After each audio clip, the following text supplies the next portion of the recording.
Hello, friends. I'm Abby, and today I'm starting the first week of the Magical Readathon. So the Magical Readathon is hosted by G at Book Roast here on BookTube, and I will link their channel down below because it is so great and magical. This used to be the Harry Potter Readathon, and in the fall it would be the Owls, and in the spring it would be something different. It was basically like a magical academy, like you were a participant of this magical university and you took classes and got different majors, and now it is something completely unique that G made up all on her own, and I am obsessed. So if you watched my TBR this month, you already know what books I'm kind of planning to read, and I'm planning on vlogging the entire experience. So this is the first part of that. I'm probably gonna do like a weekly vlog format. Today is Saturday, so I'm thinking I might do like a Saturday to Saturday kind of vlog type. Not that you care what the type is, but that is what we're going to do. Today is the 4th. It's Labor Day weekend. Let's get into what I'm planning on reading this week. So in this week, I'm hoping to accomplish the first 2 prompts. Prompt 1 is the Novice Path Entrance. And this is to read a book with a map. So I am planning on reading The Prison Healer by Lynette Noni. I've heard such great things about this, and I really don't know a whole lot about it except that it takes place in a prison. It's a YA fantasy with a little bit of romance, I believe. And I think that it is a book with some elemental magic, a book with like a plague in it. Seems very timely. I'll let you know more about what that's about when I get further into it. And the second prompt I'm hoping to accomplish this week is the Ashthorn Tree, which is a book that keeps tempting you, or the book at the top of your TBR. And I chose Project Hail Mary by Andy Weir. I have seen 2 of my favorite booktubers give this 5 stars recently, and I just think that that is my cue that I need to pick it up. So not only am I reading it for a book club that I'm in, I also would like to read it because I've heard that it's great. I've heard great things about both of these, and I truly can't wait. So I plan to get started on reading these books. I'm spending my day relaxing. Then tomorrow and Monday are actually pretty busy, like meeting with family and like doing pretty fun stuff. So I don't know how much I will actually read this weekend, but I'll take you along with me. Welcome to the start of the Magical Readathon vlog.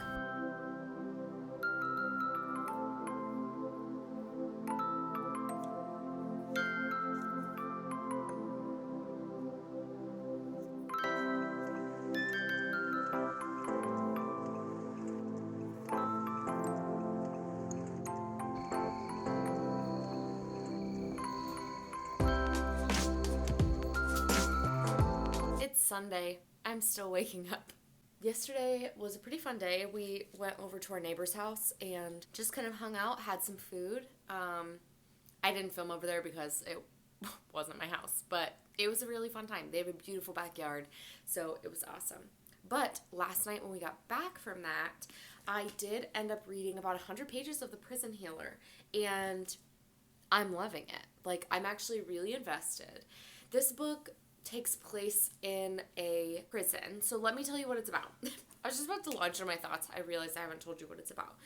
So this book is all about Kiva. And Kiva, when she was 7, was sent to this prison, and it's like this super high-tech prison. Not high-tech, but like super intense. It's like an Alcatraz prison. It's like straight up a death prison. People go there and they die there. Most of the time very quickly, but some people live there much longer, and she's one of those people. So she's 17, she's been there for 10 years, and every once in a while she gets messages from her family and a code sent through people who come into the prison, and the code always says the same thing. It says, "We are safe, stay alive, we are coming," or something like that, or like, "we will come." And so she's basically like living every day in this prison, waiting, trying to follow her parents and her sister's advice to stay alive, and doing whatever she needs to make it through so that when they come to get her, she will be ready. And she is given the task of being the prison healer. So she is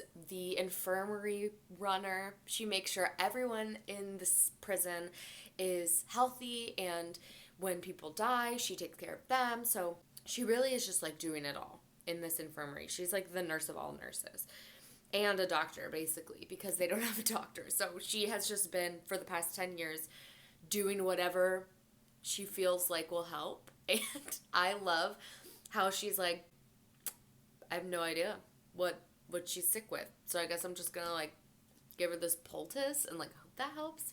I love her. So she's chilling in this prison, being the prison healer. This book starts at this point where a couple like big changes happen for her. She not only meets this prisoner who is like super, they kind of have like an insta-lovey. He doesn't really get how the prison is run and is trying to make connections with her, and she is very much a don't make connections in this prison because everybody dies and there's no point.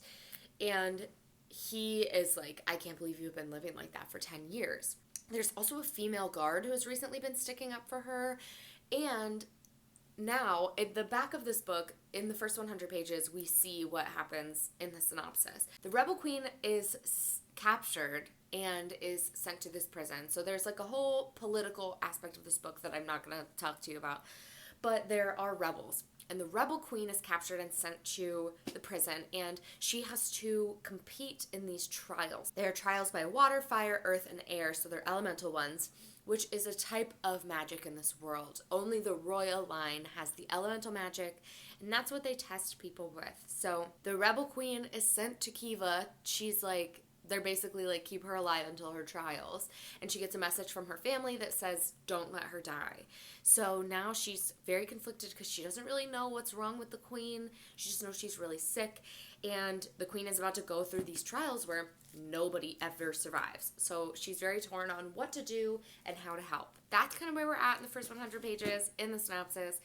I'm loving this book. It has a different setting than really any other young adult fantasy that I've read. Being set fully in a prison is very interesting because you're getting so many of the like political aspects of the inside of a prison. You're getting discussions about how Kiva's like, I don't get to choose who I heal. Like, everyone in here is a murderer or like has done something horrible. I'm like, I don't get to choose whether or not to save them. My job is to save everybody. Especially with this new guy that comes in and is like, he's got the hots for her immediately. He's like, why are you helping that person? Like, he did this horrible thing. And she's like, I helped you, and I have no idea what you're in here for. Like, I help everyone. I help everyone who comes in here, and I don't really think twice about it. But she's hiding the fact from everyone that she has been having communication with her family from the outside. So cool. Taking place in a prison is just something that I haven't seen much of. I know that part of Six of Crows happened in like a big prison that was impossible to escape, and part of that was escaping from the prison. And I really loved that aspect of the book, so maybe this will have a similar like feel to it, like escaping this unescapable prison. And there's an element of magic that we haven't gotten yet. Right now it's so far just been kind of a new world, like a different world, but there's no magic. But I think that it's going to take a twist in the next like 100 pages when these trials start, or we are going to start seeing more of that elemental magic. So I'm loving the setting. I love Kiva. She's awesome. I actually am really kind of buying the romance. I don't know there's so many like mysterious things going on. I don't know what any of it means, but I'm liking it. So I'm going to go make a coffee because clearly I'm not making it. I'm not surviving. So I'm going to go make a coffee. And then I'm going to sit down and probably read.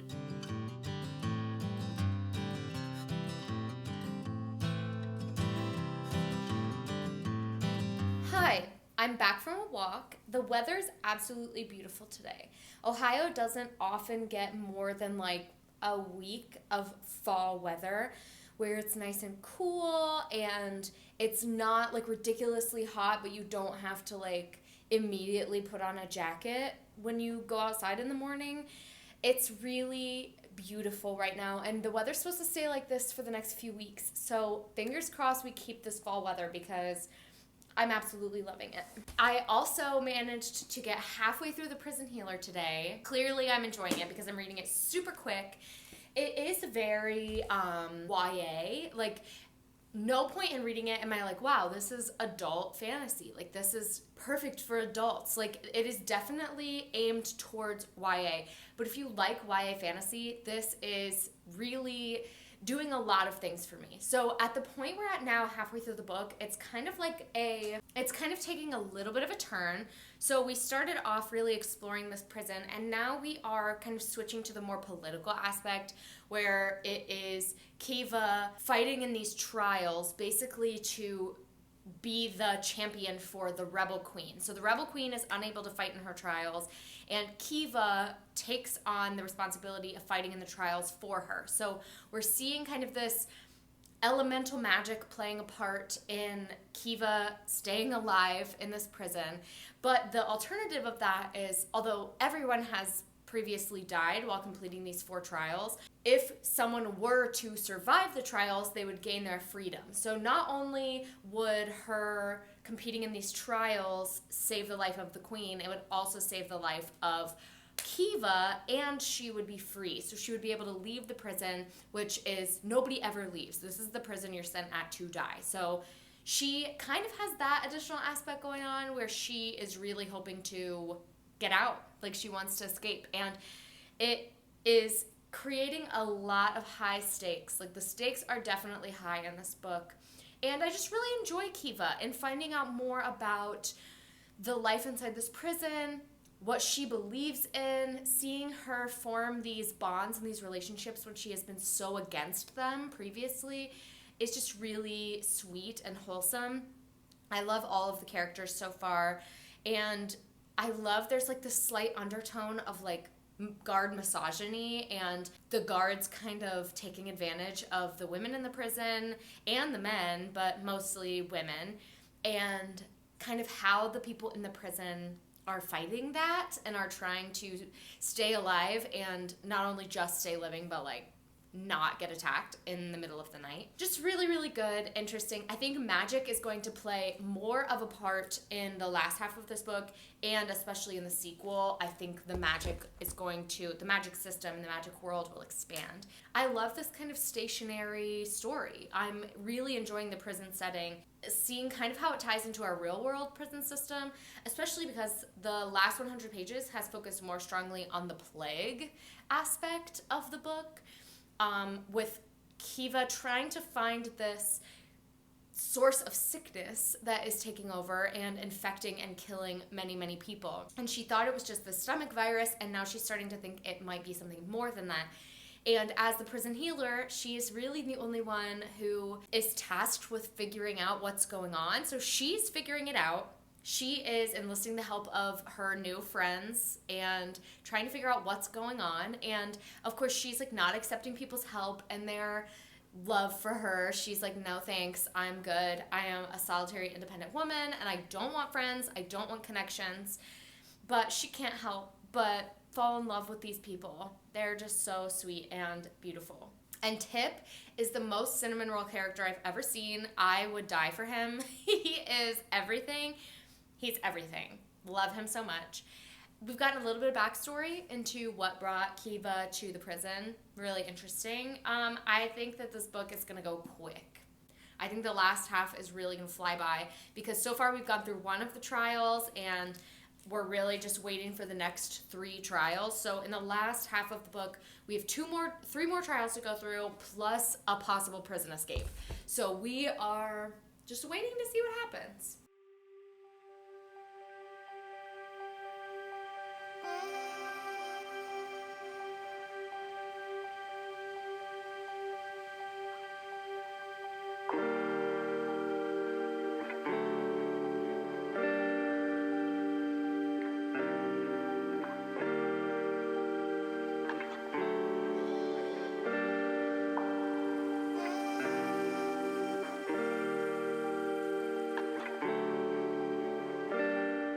Hello, it's Tuesday. Don't judge me for wearing this sweater again. I just did my laundry, so it is clean. I am home from work. It has been a day. So I have like a week on where I teach classroom lessons, and a week off where I have like my small groups and meet one-on-one with kids. And today's my on week for lessons. So it's basically from the first time the bell rings until the end of the day, I'm running. And then I signed up to do this like boot camp for employees of my district. It's actually really cool. It's every Tuesday and Thursday. It's like $30 for a month. Myself and a couple coworkers signed up to do that every Tuesday and Thursday, and today was the first one. So it was exhausting. I came home and showered, which is why my hair is wet and I am like in comfy clothes, because now I'm planning on spending my evening relaxing. I'm cooking some dinner. We're having chili and cornbread for dinner. And I thought I would update you because over the weekend I got 100 pages further into The Prison Healer. So I'm now like 75% of the way through this book. And I thought I would update you about it because I'm really, really enjoying it.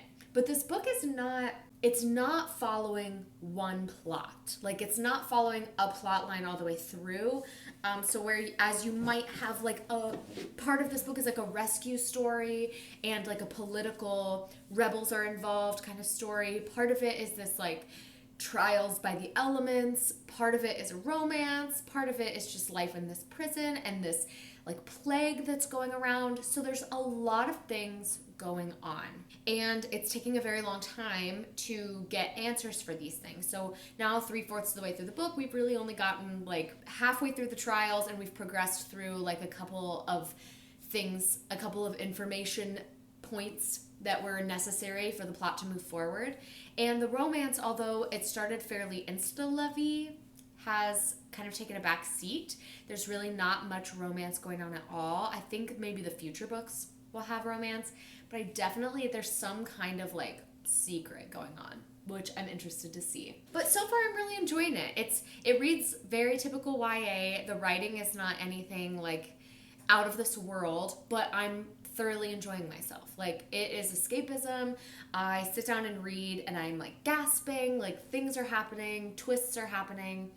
And I think that this is going to be a series that I'm really going to enjoy. But I guess we'll find out my final thoughts after I finish the last 100 pages. Fingers crossed I can do that tonight so that I can get started on the next book for this readathon. I don't have much going on tonight. I'm planning on just like chilling and reading. So hopefully I'll be able to finish this book up. 100 pages. We will get it done. Okay. I finished The Prison Healer by Lynette Noni, and I really enjoyed it. It's not a 5-star for me. Like, something about it is missing. I think I'm going to give it a 4-star, maybe a 4.5. The way it ended was definitely like very intense, and there were some twists in the last 100 pages. It really went from like 0 to 100 really, really quick, and I have a lot of unanswered questions. But considering that this book has a few more books in the series, I do think we'll get some of those answers further on down the road. But honestly, there's like a twist that happens in like the last couple of pages, and for me, I just don't think that I love the way that those twists were executed. Like, they were shocking. Like, I did not see them coming necessarily.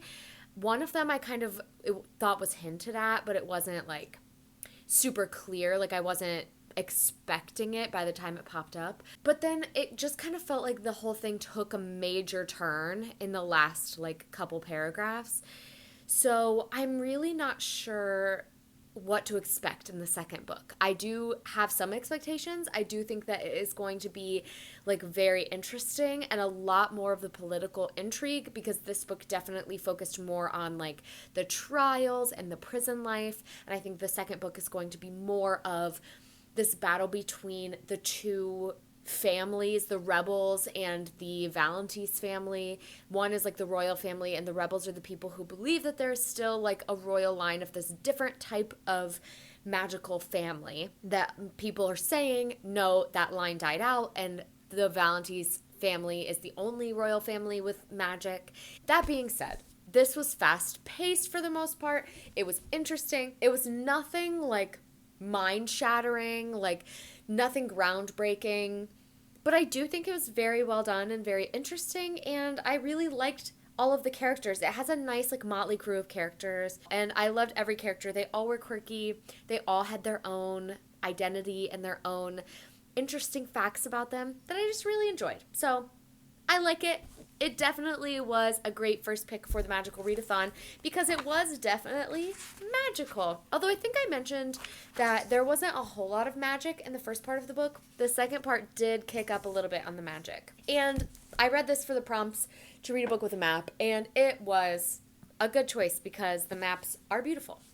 So then the next book that I'm going to pick up in this vlog is Andy Weir's Project Hail Mary. And I'm reading this for the book that keeps jumping to the top of your TBR that you really want to get to. And this book, it says, a lone astronaut, an impossible mission, an ally he never imagined.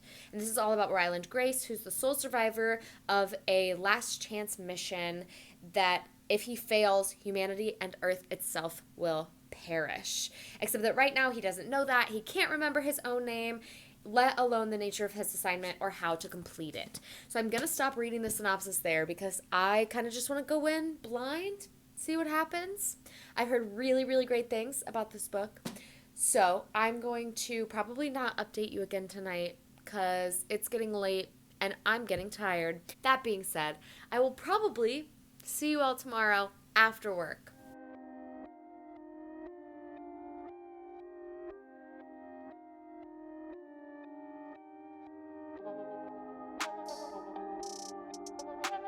Hello, I'm home from work.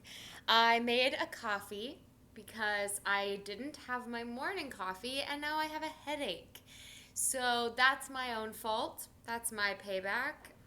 So I'm having one now because hopefully that will help the headache go away a little bit, but we'll see.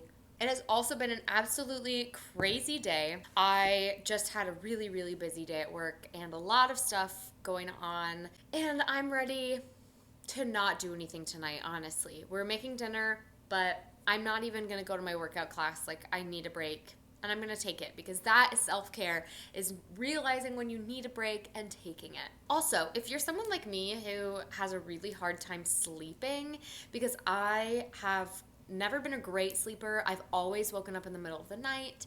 I wake up and have a hard time falling back asleep. I'm really just not the best sleeper, and it normally takes me like at least 30 minutes, if not a full hour, to fall asleep each night. And I've tried melatonin, I've tried a whole bunch of different things, and they just haven't really, I haven't found anything that like helps me fall asleep super quick.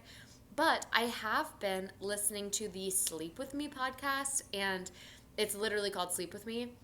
It's so good. Like, it's literally just this man speaking in this like soothing tone, and he's like funny, he's kind of humorous, but he just tells you like a nonsensical bedtime story until you fall asleep. And he says in the podcast, it's not a podcast to help you fall asleep, it is to keep you company when you can't sleep, but it has never failed to make me fall asleep in the first like 15 to 20 minutes of listening to it.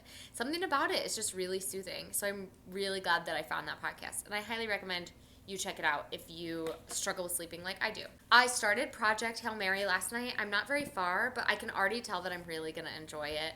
The humor in this is like my humor. It is very much up my alley, and I'm enjoying it. It started out like very much like an escape room almost. Like it started with this man waking up, and he doesn't know where he is, he doesn't know who he is, he doesn't know what he's doing there, and he basically just has to like explore the space around him, almost like a video game, like trying to unlock doors, trying to do all this, and the computer keeps asking him what his name is, and like that is gonna get him like out of this door, like it will unlock doors and like help him explore more of this whatever he's on, but he can't remember his name, but he's getting like memory flashbacks, so that's really cool. But the humor in this is excellent.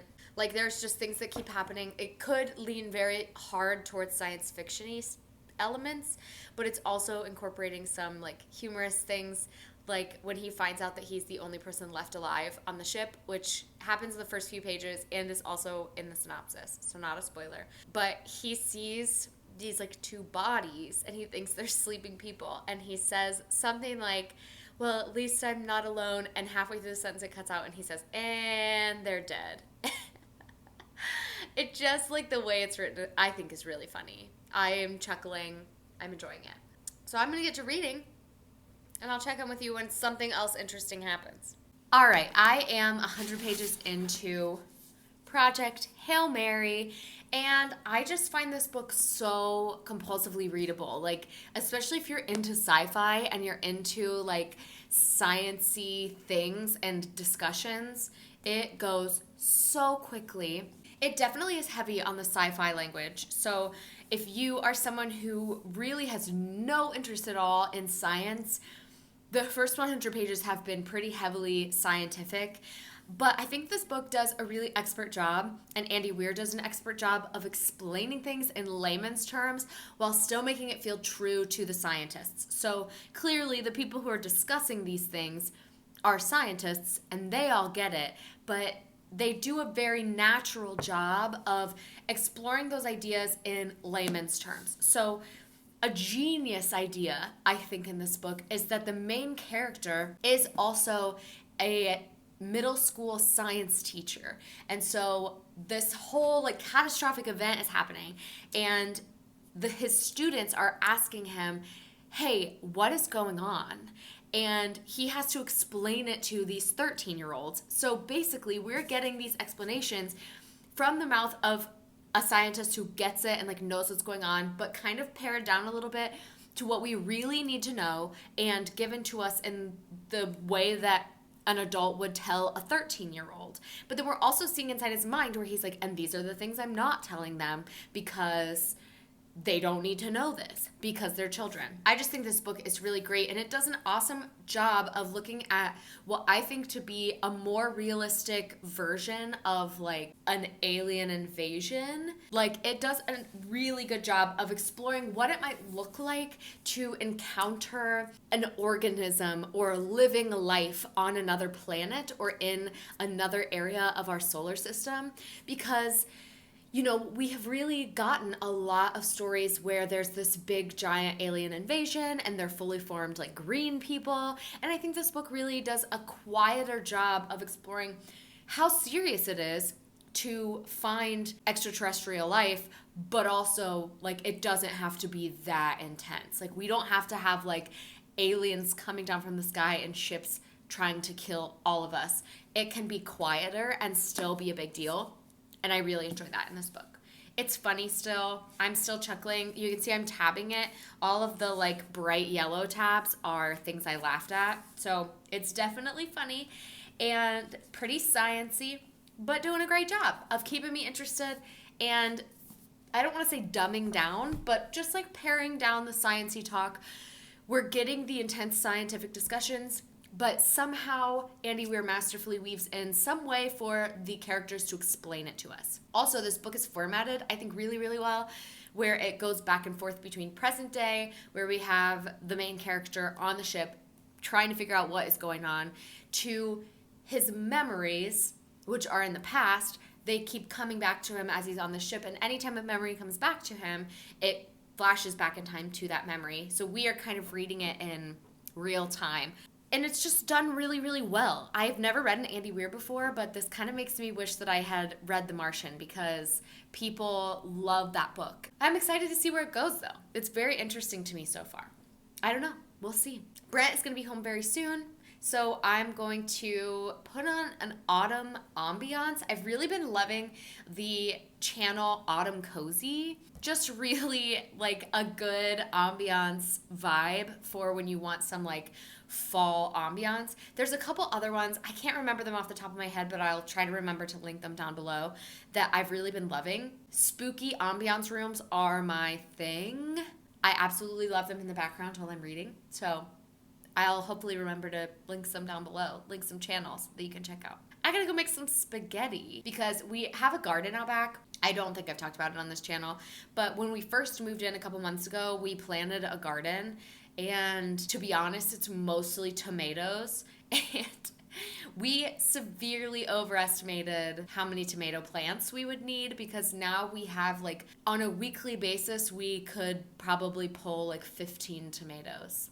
And they just keep coming. So we are overwhelmed by the amount of tomatoes we have. And we've been giving them away. We've been trying to use them. We've made some salsa. But we did pluck a bunch of tomatoes and make a pasta sauce. We're a Prego family over here, and I think that the pasta sauce Brent made tastes just like Prego, and I'm very, very impressed. Shout out to him for being a far superior cook than I am. But we are going to make spaghetti tonight. We have our freshly made tomato sauce, marinara sauce for our spaghetti. Really just living the best homeowner life over here. I couldn't ask for anything more. So I'm going to continue being cozy, continue drinking this coffee, and I'm going to make some dinner while I wait for my husband to get home.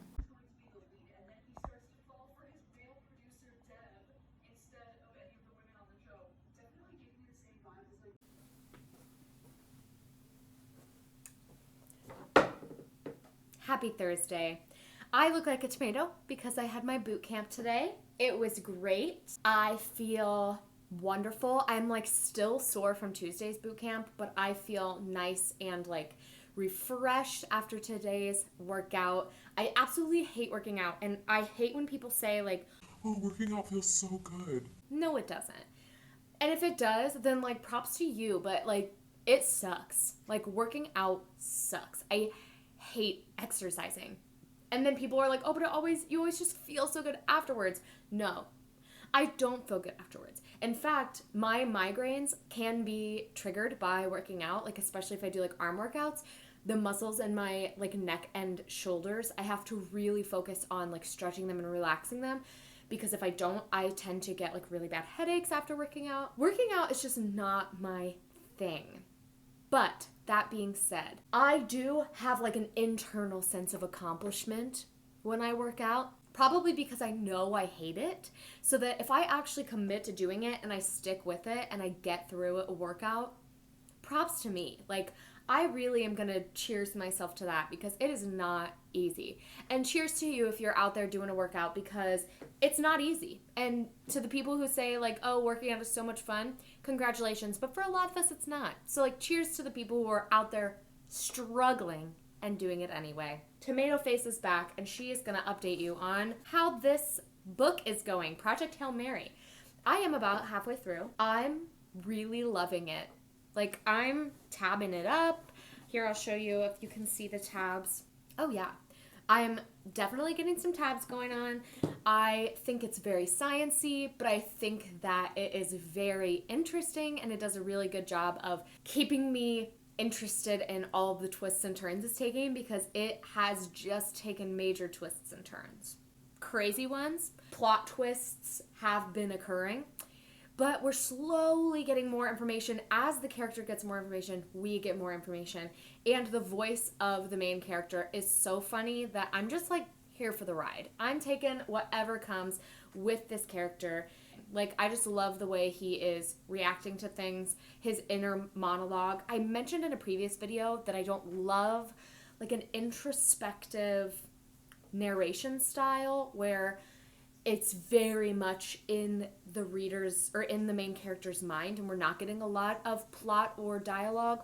But I think that this book really does an excellent job of giving us the introspection, but making us feel like we're part of it. Rather than being separated from the introspective thoughts, it almost feels like the main character is like having a conversation with me as the reader. And I think part of that is the like actual writing style. It has very short paragraphs, which I think I connect really well to. It follows like a logical thought path in my mind. And I'm loving watching the main character make scientific discoveries. Like, he's working through problems and then coming like to a realization about what is happening. And that makes me feel like I came to that realization. Like, it makes me feel so smart rather than some science fiction that makes me feel really dumb. This makes me feel so smart. I'm like, yes, I do get it because you walked me through it. Nice job, Andy Weir, making me care about science. Nice job. So let's talk about my afternoon, because it is currently 5 o'clock. Brent will be home soon. I have veggies frying up on the stove, and we made a roast for dinner, so I'm very excited. We're gonna have an Italian roast and some vegetables. Side note, Italian roast, if you like pot roast, I highly recommend making an Italian roast, because it is my compromise with Brent. He absolutely loves like a traditional pot roast, and I don't love like the meat and potatoes pot roast. So what we do, we get a roast, put it in the crock pot, Make it like you normally would with some like chicken or beef stock or beef broth. Put some carrots in there, maybe some potatoes. But the difference is I put onions, a little bit of red wine, and whole Roma tomatoes. You can just buy them in a can. I put those in. So tasty. And I think the roast is so much better. Like, I just really, really like it. Oh, and garlic, of course, if you're making an Italian roast. So good. We're having that for dinner. The weather is perfect today. Perfect. I need to decompress from work because it was a long, long day. So I'm going to go finish dinner and sit outside until Brent gets home and read this book, and then probably spend the rest of my evening sitting outside and reading this book.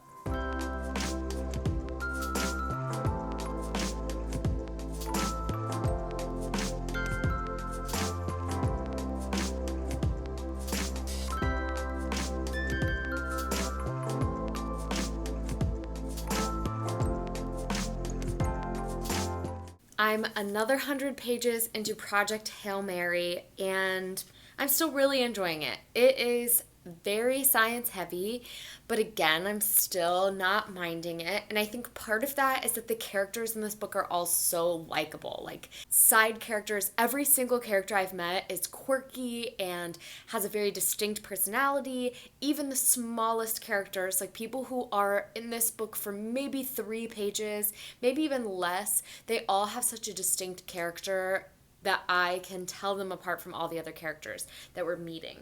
And this book is going, like, partially on the ship. Like, they're partially trying to figure out how to save Earth from what is happening and from experiencing this, like, mass extinction.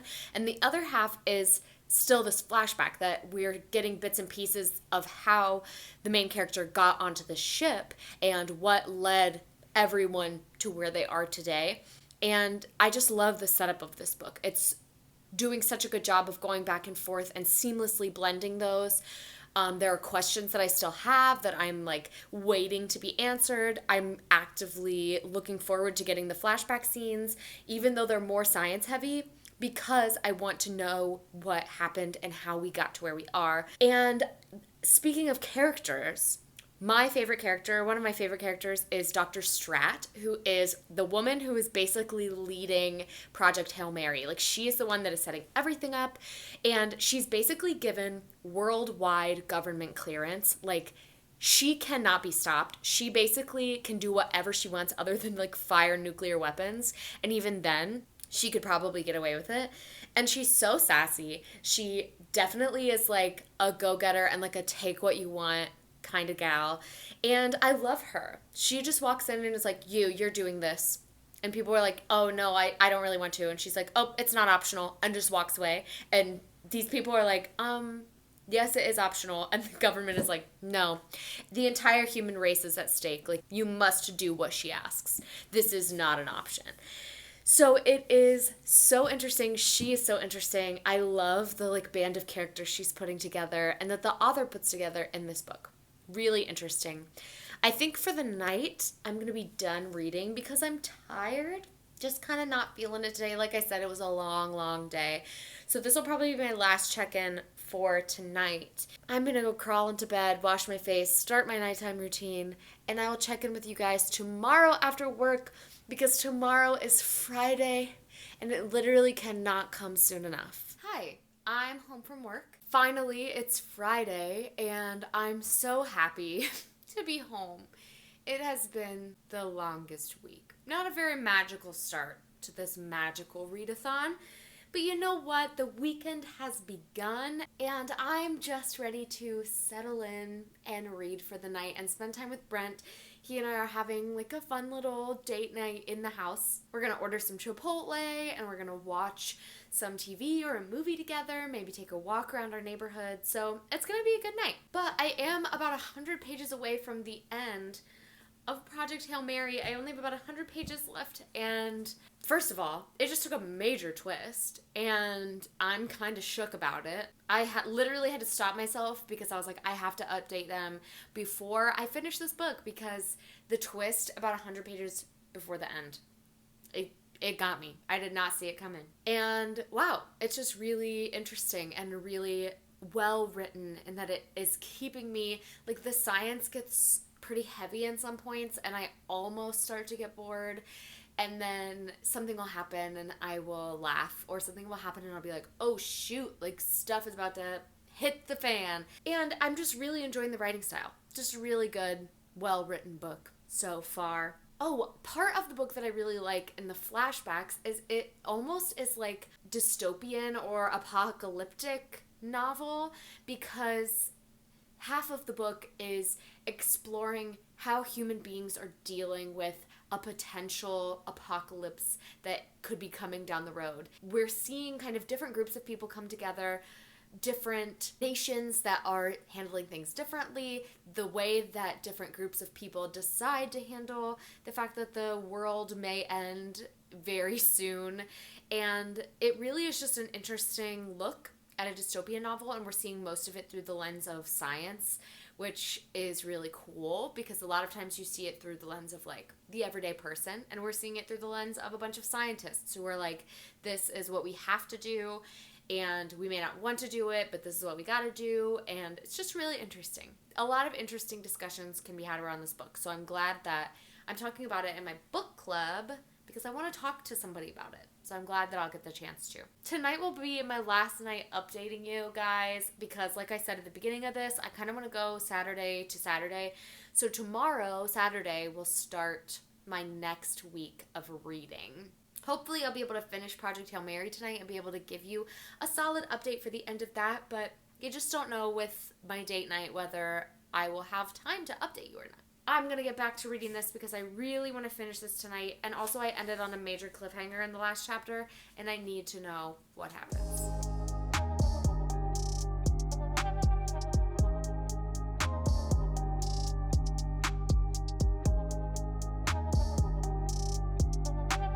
Wow.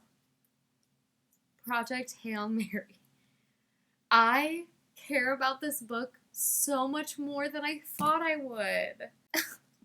This book has one of my favorite characters of all time, and I can't tell you much about this book because almost everything that happens after the first few chapters is a spoiler. But the journey in this book is just so good. Like, I was very nervous about a almost 500-page science fiction novel that is very science heavy because the last, like, space opera book I read, I just didn't really like. And this, I loved. I loved the journey that was taken. I loved the characters that we got to meet. I absolutely loved the storytelling aspects and the way this book ended. I loved it. I just kept finding myself like sitting there and smiling while I was reading. And I couldn't believe how happy this book was making me. Like, I just kept smiling, and it felt like a warm, cozy book, but set in like the coldest, like least cozy atmosphere possible.